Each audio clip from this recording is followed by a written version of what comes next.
Assalamualaikum warahmatullahi wabarakatuh. Perkenalkan, saya Alisa Putri Hanani Indra, NIM 19042102.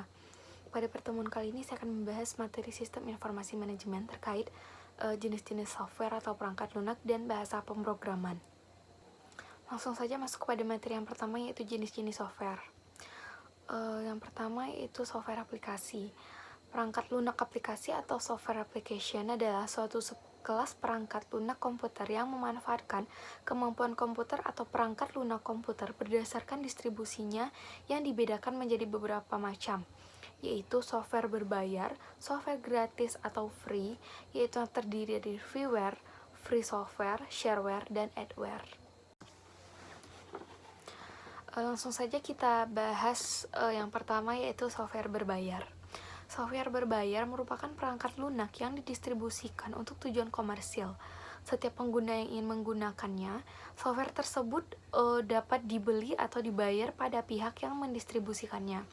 Pengguna yang menggunakan software berbayar umumnya tidak diizinkan untuk menyebarkan software tersebut secara bebas tanpa izin dari penerbitnya.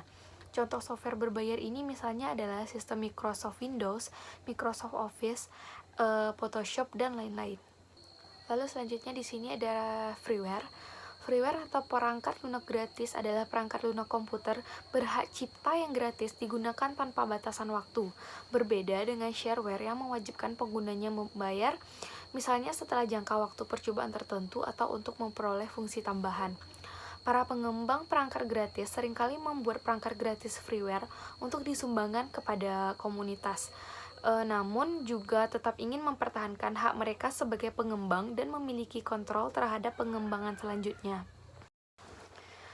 Selanjutnya ada free software. Free software lebih mengarah kepada bebas penggunaan tetapi tidak harus gratis. Pada kenyataannya namanya adalah karena bebas untuk mencoba. Perangkat lunak sumber terbuka atau open source, dan di sanalah letak inti dari kebebasan program-program di bawah GPL. Seringkali diperoleh, dapat digunakan, disalin, dimodifikasi, dan didistribusikan secara bebas.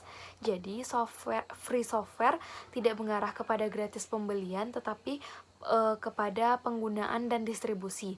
Begitu keluar dari lisensi kita, dapat menggunakan dan menemukan berbagai cara untuk mendistribusikan perangkat lunak termasuk freeware, shareware, dan adware. Lalu masuk kepada jenis software yang terakhir, yaitu shareware. Shareware juga bebas tetapi lebih dibatasi untuk waktu tertentu. Shareware adalah program terbatas yang didistribusikan baik sebagai demonstrasi atau versi evaluasi dengan fitur atau fungsi yang terbatas atau dengan menggunakan batas waktu yang ditetapkan, misalnya selama 30 hari. Selanjutnya yaitu masuk pada materi bahasa pemrograman.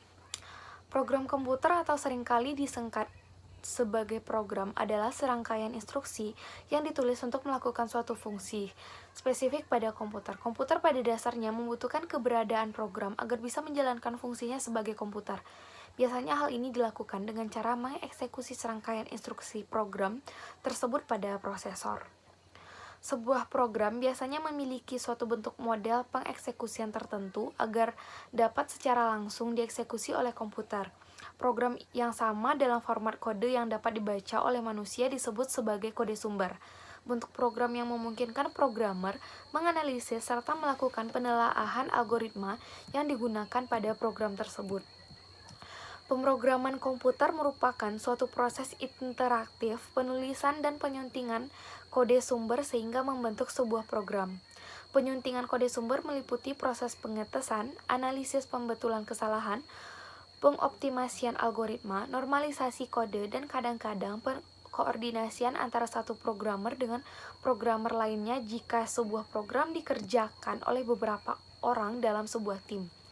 Seorang praktisi yang memiliki keahlian untuk melakukan penulisan kode dalam bahasa pemrograman disebut sebagai programmer komputer atau programmer pengembang perangkat lunak atau coder. Istilah rekayasa perangkat lunak, yaitu software engineering, seringkali digunakan karena proses penulisan program tersebut dipandang sebagai suatu disiplin ilmu perekayasaan. Lalu selanjutnya yaitu letak penyimpanan sebuah program dibedakan menjadi 3, yaitu yang pertama program terpancang, yang yang kedua program manual, yang ketiga yaitu pembuatan program otomatis. Kita bahas program yang pertama yaitu program terpancang. Beberapa program komputer tertentu dipancangkan langsung pada perangkat kerasnya sebagai program yang dipanggil untuk kebutuhan identifikasi serta inisialisasi atas berbagai aspek untuk memastikan perangkat keras tersebut berfungsi. Lalu yang kedua yaitu program manual. Program komputer awalnya diinput secara manual ke prosesor utama dengan memanfaatkan sejumlah pengalih sebagai representasi atas instruksi yang atas status konfigurasi on atau off. Setelah menetapkan konfigurasi tersebut, tombol eksekusi akan ditekan. Proses ini kemudian dilakukan secara interaktif. Program komputer dalam sejarahnya pernah juga ditulis melalui paper tape atau push card. Setelah dimasukkan dan alamat awal eksekusi telah dimasukkan, tombol eksekusi akan ditekan. Lalu yang terakhir adalah pembuatan program otomatis. Pemrograman generatif merupakan sebuah tipikal dari pemrograman komputer yang akan membuat kode sumber melalui kelas-kelas generik, prototype, aspek, template, dan pembuat kode atau kode generator untuk meningkatkan produktivitas programmer. Kode sumber yang dibuat oleh utilitas pemrograman tersebut misalnya pemproses template pada sebuah ide. Bentuk yang paling sederhana adalah proses makro yang terdapat pada pemrograman. Sekian materi yang dapat saya sampaikan. Assalamualaikum warahmatullahi wabarakatuh.